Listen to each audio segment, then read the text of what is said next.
Bonjour et bienvenue à tous et à toutes sur ce nouveau tutoriel. Sur cette vidéo, je vais vous expliquer quelques composants de Crystal Report. En fait, je vais concerner cette vidéo que pour les composants qui spécifient le Crystal Report. On va pas toucher tout ce qui est programmation C Sharp, etc. Donc on va essayer de comprendre que la partie Crystal Report, le pur Crystal Report qu'on trouvera sur C Sharp et sur Visual Studio, qu'on a déjà installé, que j'ai déjà postulé une vidéo sur comment bien installer Crystal Report sur votre ordinateur. Donc là, on va spécifier cette vidéo que pour expliquer le composant de cet outil. En fait, je voulais vous dire que je vais improviser, je vais expliquer les composants que j'ai vraiment beaucoup utilisés. Euh, si vous ne pouvez pas comprendre quelques composants, vous pouvez me demander par commentaire. Je vais essayer de vous aider, de vous expliquer à quoi servent quelques composants, quelques d'autres composants, peut-être des composants avancés. Donc, la première chose qu'on aperçoit quand installe Crystal Report sur nos ordinateurs, c'est que ici, sur la partie reporting, on a trois composants en fait. Pointeur, Crystal Report Viewer et Crystal Report Documents. En fait, là, on va pas s'adresser à ces composants-là. On va plutôt créer une feuille Crystal Report. En fait, c'est un composant. En fait, on le trouve ici. On met ajouter un composant. Après, on cherche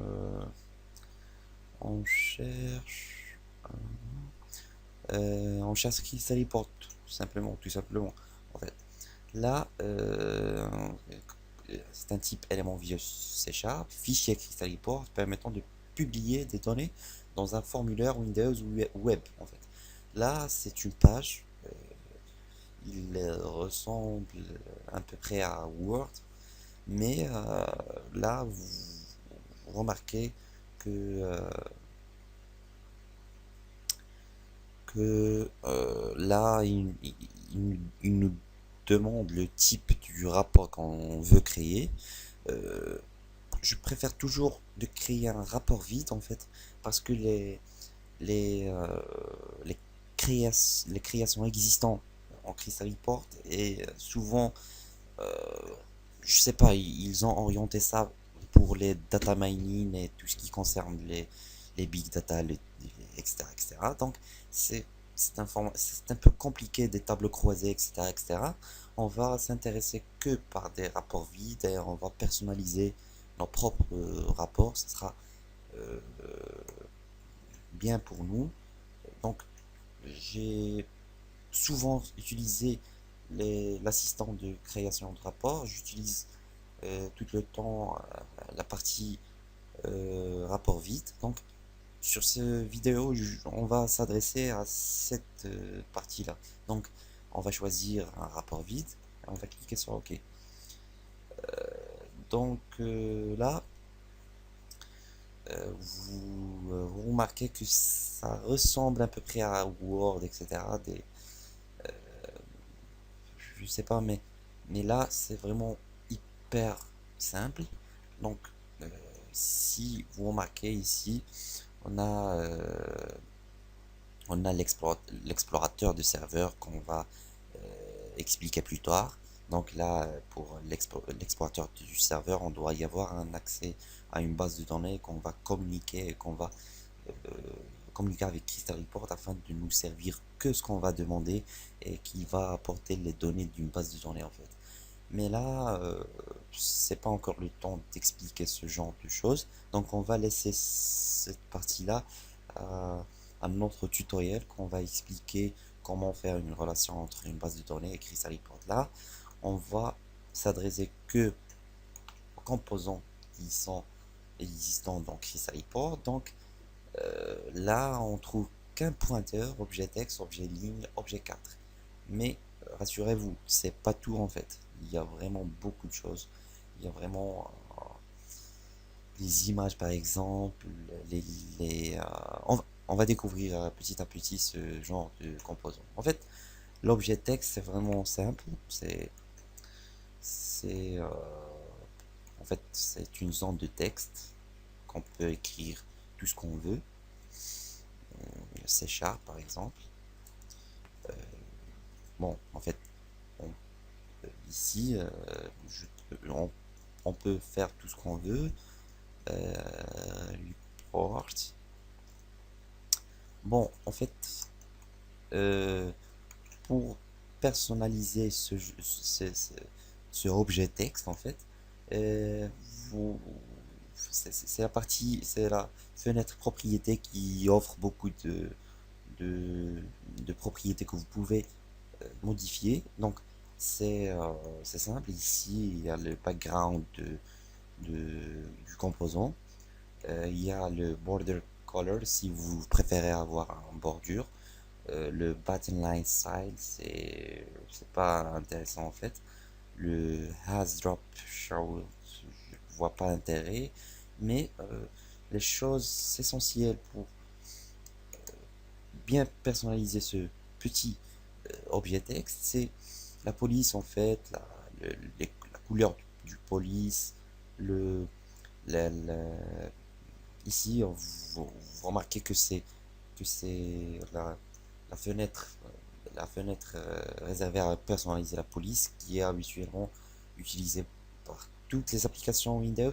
C'est ici qu'on trouve la taille, le style et la police en fait. Vous pouvez modifier et faire n'importe quoi.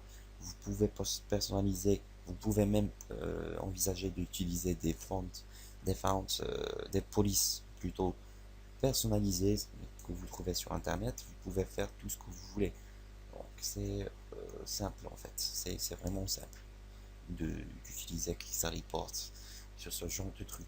Ici, on trouve l'alignement. Donc c'est l'alignement spécialisé pour le composé, pour l'objet texte. Vous pouvez centrer, aligner à droite, aligner à gauche. Vous pouvez ici, même ici, modifier la police, la taille, italique, bloat et souligner. Euh, il y a aussi en fait les images. Je sais pas pourquoi il s'affiche pas ici, mais vous le trouvez sûrement. Ah, il est là en fait. Donc ici l'image, vous pouvez choisir tout vos images. Donc on va essayer de, de- d'essayer de choisir une image. En fait, il faut ici il faut faire attention. En fait, il y a un bug sur Crystal Report parfois quand vous cliquez, double-clic, il se passe rien en fait. J'ai vraiment beaucoup rencontré ce problème. La solution, voilà, il est là le problème en fait. Voilà, je peux pas déposer la photo. C'est un bug en fait. Voilà, je peux pas déposer la photo. C'est un bug du Crystal Report. La solution est vraiment simple. Euh, vous cliquez pour ajouter une image. Là, vous cliquez sur l'image et vous cliquez sur ouvrir en fait. C'est vraiment hyper simple, mais je sais pas pourquoi ils ont pas corrigé ce bug, mais c'est pas quelque chose qui va gâcher notre programme ou quelconque, mais c'est vraiment un bug qui va rien, qui va pas nous gâcher nos programmes en fait. Donc on clique tout simplement sur ouvrir et là on peut déposer notre photo. Et voilà, c'est comme ça qu'on peut déposer notre photo. On peut euh, jouer avec sa taille et on peut même changer les propriétés de l'image.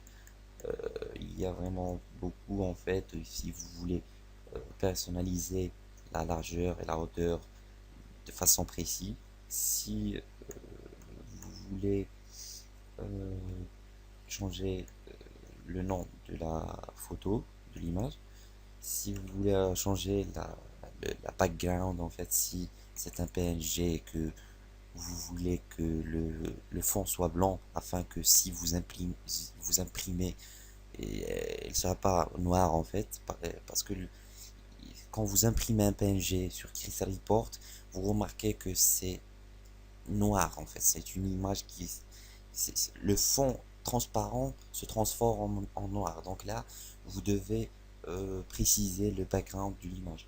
Donc il y a vraiment beaucoup de choses à découvrir sur ce sujet. Il y a aussi l'insertion. Vous pouvez insérer des lignes, des cadres. Vous pouvez tracer des cadres en fait, des tableaux. Je tiens à préciser seulement que si vous déposez le tableau ici, dans la section en tête et une partie sur la section détail, vous pouvez créer un tableau dynamique en fait. Je vous explique en fait. Voilà, je viens de tracer ce cadre ici. Donc là, le tableau n'est pas fixé à cette taille-là. Si j'ajoute une petite ligne ici, donc, comme ça, bon, comme ça, et si on ajoute une autre ligne, ah non, c'est pas la peine en fait. Si vous écrivez ici un champ de texte qui se répète beaucoup, si je vous donne l'exemple en fait. Si vous avez une base de données et que vous envisagez à afficher l'ensemble des champs d'une base de données, donc là on aura besoin d'un tableau. Donc là on pose que les composants du tableau qu'on veut afficher, bien sûr, ici l'entête. Et là vous allez remarquer que quand vous exécutez que il y a beaucoup de lignes qui se trouvent dans la base de données, vous remarquez que c'est comme si on fait une tabulation sur Word. Il, il trace la ligne automatiquement en fait.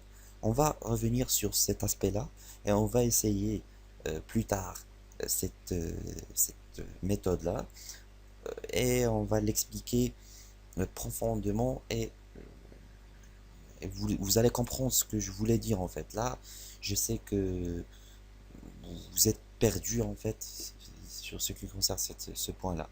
Bon, pour les insertions, je pense que c'est... Ah, voilà. Il y a des champs spéciaux en fait. Il y a les dates d'impression, heures d'impression.